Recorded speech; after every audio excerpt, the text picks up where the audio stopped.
इन लोगों ने वही कहा कि पीसफुल प्रोटेस्ट नहीं होने चाहिए, घरों में बैठ जाओ और चुपचाप रहो, नहीं तो इससे माहौल बिगड़ जाएगा। यही काम इन्होंने बाबरी मस्जिद के पहले किया था और बाबरी मस्जिद को इन लोगों ने बेचा है।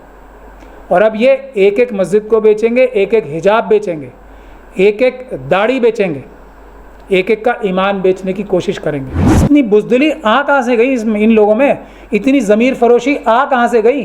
वकील रज़ा साहब ने किया ना, वो भी बहादुर आदमी है कि जो भी पैसा आप इन तंजीमों को दोगे वो डायरेक्ट आपने आरएसएस को दिया अपने खिलाफ इस्तेमाल करने के लिए। और उस समय आप याद कीजिए बाबरी मस्जिद के टाइम इन लोगों को शर्म नहीं आई, श्री से मिलने जा रहे हैं उसकी ये बंगले पे। मदरसों में जो पैसा आ रहा है ये कानूनी तौर पे आ रहा है, इसमें मुसलमानों का भी हिस्सा है। जो पूरे देश का जो बजट बनता है किसी भी स्टेट का, उसमें मुसलमानों का भी तो हिस्सा है। बाबरी मस्जिद जो आपकी जगह ही नहीं है, अल्लाह की जगह की है, उसके लिए आप मीडिएशन करने के लिए तैयार हो रहे हैं। अब जो मदनी जी के आंसू बहे थे वो किस लिए बहे थे? इस बात से वो बच सकें कि वो आरएसएस और मनुवादी ताकतों से मिलके मुस्लिम कम्युनिटी को, SC ST OBC कम्युनिटीज़ को जो है वो डरा रहे हैं। इस तरीके के अपने जो गंदे घिनौने कारनामे थे उसको छुपाने के लिए ज़बरदस्त आंसू बहाए। ये मदनी जी ने या मोदी जी के किसके आंसू ज़्यादा इफेक्टिव लगे जनता को?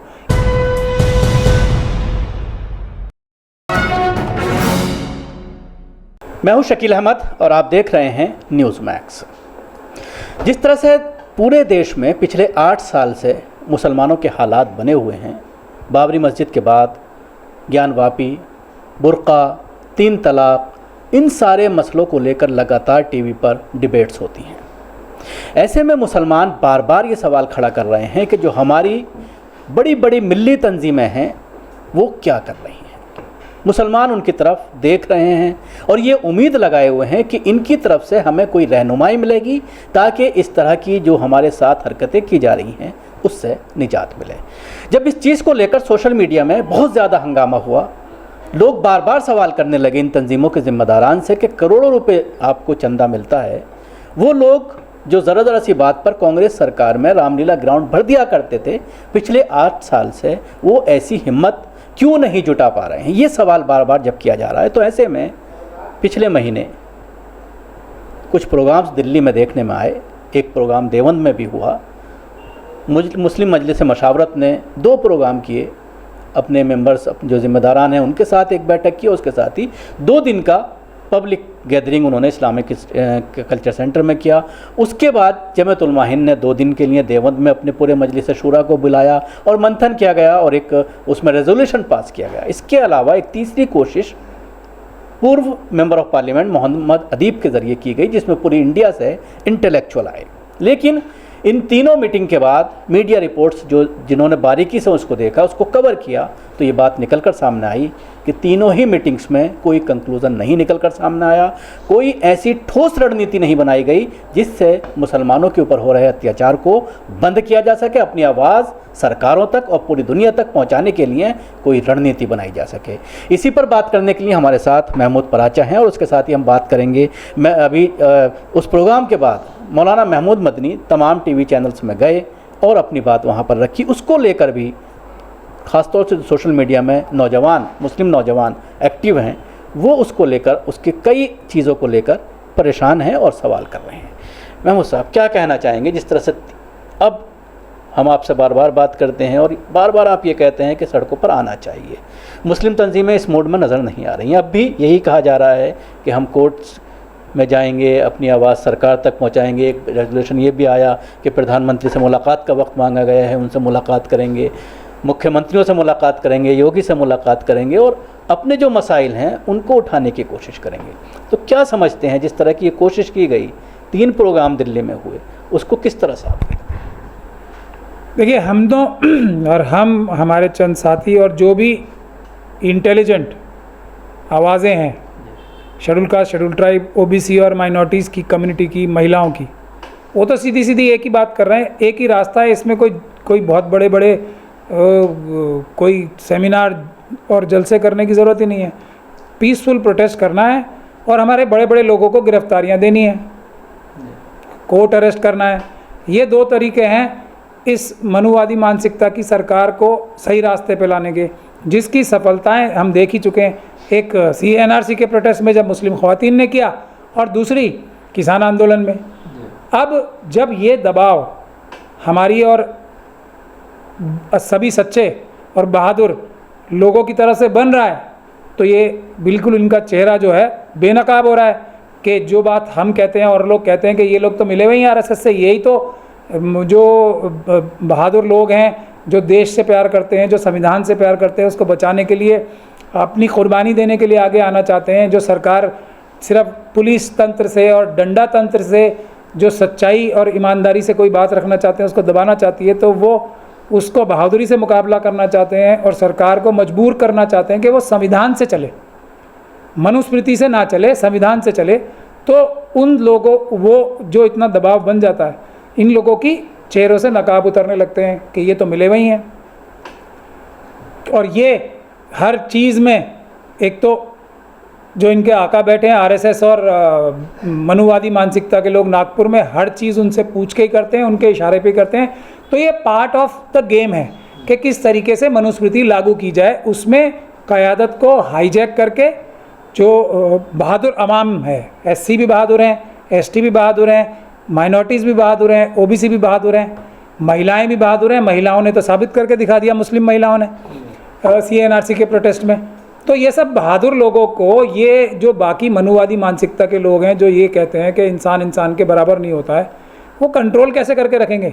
इन्हीं के लीडर्स तो पकड़ेंगे ना। जो लीडर्स पहले उनको बनाया जाता है, प्रोजेक्ट किया जाता है अपनी क्रिमिनल मीडिया द्वारा, उनके बड़े बड़े इंटरव्यू किए जाते हैं और वो बैठ के ऐसी बातें करते हैं कि जो ये सरकार तो बढ़िया काम कर रही है, इससे बढ़िया किसी ने काम ही नहीं किया। बाबरी मस्जिद चली गई तो कोई बात नहीं है, ये क्या है, हमने तो वो दे दी। लेकिन उन्होंने ये नहीं सोचा कि भारत का संविधान पे कितना बड़ा अटैक हुआ है। सिर्फ मस्जिद की बात नहीं है। वो जाके ये कहते हैं कि जब CNRC का एक ये मौलाना जो बहुत बड़े हैं, वो ये कह रहे थे कि CNRC के कोई कौन कैसे आएगा मेरे मुल्क बाहर से। वो भी अगर आप लोग देखेंगे ध्यान से तो देखेंगे CNRC में कैसे कह रहे थे कि कोई मुसलमान की ज़रूरत नहीं है यहाँ पे, मैं नहीं मानूंगा। इस तरह की बातें कर रहे हैं जो मतलब बिल्कुल ही, जो जैसे एक और साहब थे, उनका मैं नाम नहीं लेता हूँ, वो कुरान शरीफ भी उन्होंने आयतों के ऊपर लिखना शुरू कर दिया था। और अभी उनको देखिए सुप्रीम कोर्ट से हमने उनकी बेल जो है नहीं होने दी, तो अब वो एकदम भारत के संविधान को मानने लगे ना। और भारत के संविधान की ताकत से ही हमने तो अपनी पब्लिसिटी भी नहीं कराई इतनी। अगर ये तंजीमें ये काम कर लेती तो इसका कितना बड़ा ढकोसला बनाया जाता और कितने सैकड़ों करोड़ रुपए इकट्ठे किए जाते। तो ये काम हमने फ्री में कर दिया। बस जो वो हैं, वो उनके ऊपर अब ये बंदिश है कि उनको एक तो ज़मानत नहीं दी गई, 3 महीने के लिए उनको इंटरिम ज़मानत पे छोड़ा गया है, इस शर्त पे कि आप मीडिया से बात ही नहीं करोगे और इस तरह की जो बदतमीज़ियाँ आप करते थे वो बिल्कुल नहीं करोगे। तो ये काम तो उन्हें करना नहीं है। उन्हें तो ये काम करना है कि उन जैसे लोगों को और बढ़ावा दें। ये काम वो कर रहे हैं डायरेक्टली इनडायरेक्टली। और ये जो मीटिंग्स हुई हैं ना, ये सभी जिन्होंने बुलाई थी वो तो कन्फर्म बुज़दिल हैं और आरएसएस से मिले हुए हैं जिन्होंने बुलाई थी। इसमें कोई भी शक और शुबे की गुंजाइश किसी को भी हो तो मैं उसको जवाब देने को तैयार हूँ, उसको सबूत भी देने को तैयार हूँ, एक एक आदमी के। अब जो उसमें आए थे लोग, आप लोगों ने तो अटेंड किए हैं, उसमें जो ईमानदार और बहादुर लोग थे उन्होंने क्या बात कही? जो हम कहते हैं कि प्रोटेस्ट होने चाहिए, पीसफुल प्रोटेस्ट होने चाहिए, आईनी हक है हमारा, और जो हमें कोर्ट अरेस्ट करने चाहिए। जो उनमें बाईमान लोग थे, जो बेईमान हैं, उन्होंने बुलाई वो मीटिंग है। लेकिन वहाँ भी देखिए बड़े छांट के बुलाए होंगे ना उन्होंने, लेकिन वहाँ भी ईमानदार लोग और बहादुर लोग पहुँच गए, उन्होंने कहे। लेकिन उसके बाद उनकी किसी भी बात पे अमल करने को तैयार नहीं है। उसके बाद भी इन लोगों ने वही कहा कि पीसफुल प्रोटेस्ट नहीं होने चाहिए, घरों में बैठ जाओ और चुपचाप रहो, नहीं तो इससे माहौल बिगड़ जाएगा। यही काम इन्होंने बाबरी मस्जिद के पहले किया था और बाबरी मस्जिद को इन लोगों ने बेचा है। और अब ये एक एक मस्जिद को बेचेंगे, एक एक हिजाब बेचेंगे, एक एक दाढ़ी बेचेंगे, एक एक का ईमान बेचने की कोशिश करेंगे। तो इन लोगों को हटा के, अगर ये सुधरते नहीं हैं, अच्छे लोगों को जो इनके ही काडर्स में हैं, ईमानदार, एक से बढ़कर एक बहादुर और ईमानदार आलिम इन्हीं के काडर्स में है, उसका दम घुटता है इन तंजीमों में। लेकिन क्योंकि ये इतनी बड़ी तंजीम है, इनके खुद के जिन अपने बुज़ुर्गों के बारे में ये बोलते हैं वो बुज़दिल थे क्या इनकी तरह? कह रहे हैं ना हमारा इतिहास रहा है गिरफ्तारियां देने का, अरे वो आपके बुजुर्ग थे जो बहादुर थे, आप नहीं हो वो। बात ये भी कही फांसी पर चढ़ने के लिए तैयार रहे हैं मुसलमान। हाँ तो वो रहे ना इनके बुजुर्ग, अपने बारे में बताए ना। ये तो डर के मारे और लालच के मारे ये पूरी कौम और मिल्लत को बेच रहे हैं। अपने बुजुर्गों से ही कुछ सीख लें।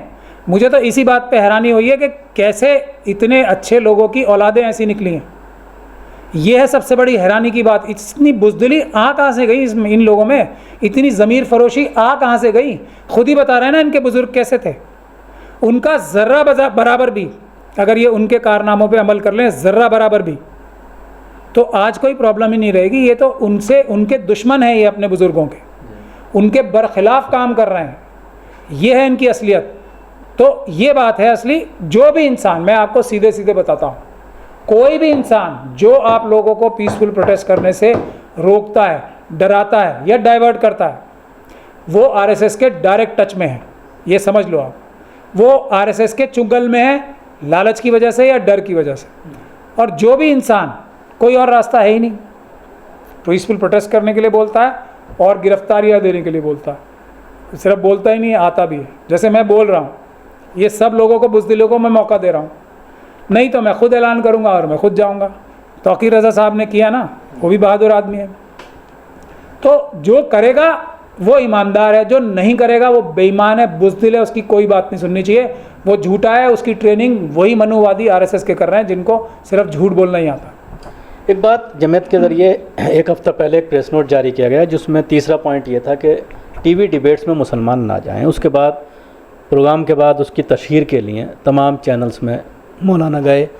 उसमें जिस तरह की बातें हुई उस पर भी सवाल किया जा रहा है। उसकी बात, जैसे उन्होंने कहा कि तमाम मदारिस की ग्रांट बंद कर देनी चाहिए, जिसको चलाना अपने पैसे से चलाए, कौम चलाएगी, सरकार को कोई ज़रूरत नहीं है पैसा देने की। तो कहीं ना कहीं वो असम के सीएम की बोली बोल रहे हैं। देखिए एक बात मैं बताऊं आपको, अब हम जैसे लोगों की वजह से इनके चंदे पे कुछ ना कुछ तो फ़र्क पड़ेगा, क्योंकि हम क्या बोलते हैं कि जो भी पैसा आप इन तंजीमों को दोगे वो डायरेक्ट आपने आरएसएस को दिया अपने खिलाफ इस्तेमाल करने के लिए। जैसा कि चाइना फ़ायदा उठा रहा है, हमारे देश का बिजनेस ले जाके, हमसे पैसा ले जाके हम पे अटैक कर रहा है, वैसा ही काम है। अगर आप एक भी रुपया इन तंजीमों को दोगे तो वो आरएसएस इस्तेमाल करेगी मुस्लिम कम्युनिटी को मारने के लिए। ये बात समझनी चाहिए। अब इनके हाथ तो लगे लगाए एक बहुत बड़ा मौका आ रहा है ना। अब इसमें देखिए, जो आपदा में अवसर तलाशने की बात मोदी जी ने बताई है, इससे अच्छी क्या बात होगी कि सरकारें जो हैं वो बोलें कि हम पैसे नहीं देंगे। ठीक है, पैसे सरकार कोई अपनी जेब से नहीं देती है, उस पर मैं आऊँगा। लेकिन अब ये बात बता के कि जो हमारे सारे इदारे हैं, हमारे जो मदरसे हैं, वो तो अब तबाह बर्बाद हो जाएंगे, लाओ पैसे। इससे बड़ी आपदा में अवसर तलाश हो सकता है तो वो बेचारे क्यों नहीं करेंगे इस काम को। वो तो बिजनेसमैन ही है ना, जो ज़मीर बेच के पैसे कमा रहे हैं, उनको एक और मौका मिल रहा है। ये तो एक बात है। अब जो देश का जो निज़ाम है, हमारे संविधान है, उसको भी समझने की ज़रूरत है। जो देश का बजट बनता है, वो इस देश का, जो बाबा साहब डॉक्टर भीमराव अम्बेडकर ने 2-3 चीज़ें जो दी हैं बराबरी की, और इस देश में हर एक नागरिक को, हर एक सिटीज़न को, हर एक बाशिंदे को मालिक बनाया। उसका मतलब क्या है कि बजट का जितना भी हमारा सरमाया है ना, बजट हो या किसी भी तरीके की बात हो, जो भी मुल्क का सरमाया है उस पर उस कम्युनिटी का उतना हक है, उतना वो मालिक है जितनी उसकी संख्या है। तो मुस्लिम कम्युनिटी करीब 14-15% है सेंसस के हिसाब से। तो 15% देश का सारा सरमाया मुस्लिम कम्युनिटी का है। किसी का कोई दे या ले नहीं रहा है, वो है ही मुस्लिम कम्युनिटी का। तो किस स्टेट ने अपनी मुस्लिम कम्युनिटी के पॉपुलेशन के हिसाब से बजट में एलोकेशन की है उनके कामों के लिए, ये मुझे बता दें। तो ये आपका हक है। भारत के अंदर जो भी कुछ है ना, अगर किसी एक्टिविटी पे खर्च हो रहा है तो वो आप ही का तो पैसा है, उसमें आपका हक है। तो सरकार का पैसा कोई सरकार घर से नहीं लाती ना अपने, हमारा आपका ही पैसा है। जो विल ऑफ द पीपल है वो पास करती है उसमें कि इतना पैसा देना है। अगर कोई ऐसी हालात पैदा हो जाए कि कोई सरकार ऐसी आ जाए जो संविधान का पालन ना करे, तो आप कोर्ट जाके उसको ले सकते हैं या पीसफुल प्रदर्शन करके ले सकते हैं उस अधिकार को। तो मदरसों में जो पैसा आ रहा है ये कानूनी तौर पे आ रहा है, इसमें मुसलमानों का भी हिस्सा है। जो पूरे देश का जो बजट बनता है किसी भी स्टेट का, उसमें मुसलमानों का भी तो हिस्सा है अपनी परसेंटेज की मिकदार के हिसाब से, तो उसमें से आ रहा है। इसमें कोई गैर कानूनी काम नहीं है ना। लेकिन उनको ये बात हो सकता है समझ में ही ना आती हो, ज्ञानवापी पर पूरी तरह से खामोश रहे और ये कहा कि मैं इस पर कुछ नहीं बोलूँगा। जो वहाँ की मुंतजिमा कमेटी है ज्ञानवापी की, उनसे बात करनी चाहिए और मामला कोर्ट में है इसलिए हम कुछ नहीं बोलेंगे। सवाल ये होता है, जब बाबरी मस्जिद का केस आया तो देखने में आया किस तरह से NSA के घर पर या माइनॉरिटी अफेयर्स मिनिस्टर के घर पर तमाम मुस्लिम लीडर्स वहाँ पर पहुँचे और उसके बाद बाहर आकर ये बयान दिया गया और लगातार देते रहे मुसलमान। कई सालों से बयान चल रहा था कि जो कोर्ट का फैसला होगा वो मान्य होगा। तो क्या अब ज्ञानवापी पर भी यही बयान दिया? देखिए, अगर वो, मैं कुछ नहीं बोलूँगा, अगर वो बोल भी देते तो क्या हो जाता? पहली बात तो ये है, अगर वो बोल देते तो कौन सा तूफान आ जाता। वो तो कौम और मिल्लत को डरा रहे हैं, धमका रहे हैं, मिसगाइड कर रहे हैं कि बोलना ही नहीं चाहिए, ले जाओ ज्ञानवापी भी। जैसा माहौल हम सब लोगों ने RSS की साजिश करके पहले किया था बाबरी मस्जिद के टाइम पे, उस वक्त का नैरेटिव समझिए आप। क्या था नैरेटिव? जो नॉन मुस्लिम तंजीमें थी, जो नॉट हिंदूवादी, जो मनुवादी संगठन थे, वो क्या माहौल बना रहे थे कि अगर बाबरी मस्जिद के पक्ष में फैसला आया तो पूरे देश में कोहराम मच जाएगा। हम पार्लियामेंट, हमारे पास पार्लियामेंट है, हम पार्लियामेंट पे दबाव बना के कोर्ट का आदेश नहीं मानेंगे, हम कानून बनवाएंगे। अगर पार्लियामेंट भी नहीं करेगी तो पूरे देश में हम बड़ा आंदोलन करेंगे। एक माहौल ये बनाया गया। दूसरी तरफ जितने भी हमारे ये ज़मीर फरोश कायद थे, वो क्या माहौल बना रहे थे? अगर बाबरी मस्जिद के ख़िलाफ़ फैसला आया तो हम कोर्ट का फैसला हमें मान्य होगा, हमें कोई फ़र्क ही नहीं पड़ रहा। यही माहौल क्रिएट किया गया ना। अब कोई जज होते, ईमानदार भी जज होते या बगैर दबाव वाले भी जज होते, हालांकि जजेस तो बोल ही रहे हैं हम पे दबाव था। उन्हीं जज साहब ने बोला था, चीफ जस्टिस साहब जो बने थे बाद में, 4 जजों में से वो भी थे। फिर अब क्या है पता, दबाव में ही उन्होंने ये फैसला किया हो और उसके बाद फिर राज्यसभा भी मिल गई उन्हें। तो वो तो कह रहे थे पहले कि दबाव है हम पे, जनता से कह रहे थे आओ प्रोटेस्ट करो, नहीं किया जनता ने, तो बाबरी मस्जिद का फैसला, खैर वो एक अलग बात है। तो अब जब ये फैसला आ ही गया, यही टेक्निक अब दोबारा अपनाई जा रही है। एक माहौल तैयार किया जाएगा कि ज्ञानवापी के अगर पक्ष में फैसला आ गया तो बहुत बड़ा गदर हो जाएगा, हंगामा हो जाएगा, माहौल ख़राब हो जाएगा देश का, और अगर खिलाफ गया तो कुछ भी नहीं होगा, सबको मान्य है। तो ये माहौल दोबारा तैयार किया जा रहा है। और इसकी एक कड़ी ये भी होती है कि जो पूरे दुनिया को ये नज़र आए कि किस प्रकार से प्रधानमंत्री और बड़े बड़े जो मिनिस्टर्स हैं वो कैसे मिल रहे हैं इनसे, मतलब इनको सेटिस्फाइड नहीं है। एक मैसेज ये भी देना होता है। और फिर वो तो है ही, पेट्रोल पंप, उसके वीडियो फोटो शेयर हाँ किए जाते हैं ना, बाकायदा एजेंसी, सरकारी एजेंसीज करती हैं, क्या दिखाने के लिए कि सब कुछ ठीक है। और ये लोग तो इतने खुश हंसते कूदते ही निकलते हैं ना बाहर, ये कोई रोता हुआ तो या उदास तो निकलता नहीं है। हंसते कूदने की एक और भी वजह होती है, कितने पेट्रोल पंप मिलते हैं, कितनी एजेंसियां मिलती हैं, कितने फ़ायदे वो उस वक्त उठा के जाते हैं। और अंदर आप लोगों को उनसे कौन गया है, क्या पता एक भी बात ना होती हो, क्या पता एहतजाज ही ना होता हो, ये तो आप बढ़िया कर दिया, ज़रा वो मुझे 2 पेट्रोल पंप जो मेरे चल रहे थे उसका क्या हुआ, ये बातें करके ही आ जाते हैं ये लोग। तो ऐसा भी तो हो सकता है। तो ये उस साजिश का दोबारा रिपीटिशन है और हर जगह यही रिपीट होगा। और उस समय आप याद कीजिए, बाबरी मस्जिद के टाइम इन लोगों को शर्म नहीं आई, श्री से मिलने जा रहे हैं उसकी ये बंगले पे, और वो बहुत ही बेहतरीन बंगला है, मैं तो सुना है, देखा तो इन्हीं लोगों ने होगा। वहाँ तो किसी का भी ईमान डोल सकता है, ऐसा आलीशान उनका बेडरूम बताया जाता है। तो अब ये पता नहीं किस किस बेडरूम में उनके हो क्या हैं, ये तो यही बताएंगे। क्या ज़रूरत थी जाने की? मीडिएशन के लिए आप तैयार हो रहे हैं, ये हमारी क़यादत थी। बाबरी मस्जिद जो आपकी जगह ही नहीं है, अल्लाह की जगह की है, उसके लिए आप मीडिएशन करने के लिए तैयार हो रहे हैं। केस हार जाते कोई बात नहीं थी, आप उसका सौदा करने के लिए जा रहे हैं। आपने उसका सौदा किया, ये भी कोई बात नहीं, तो पूरी दुनिया को दिखा रहे हैं हम सौदा करने लायक हैं। हम मस्जिदों का सौदा करने की हैसियत है किसी भी मुसलमान की? हमारा हक़ क्या है उस पर जो हम उसके बारे में जाके नेगोशिएट करेंगे?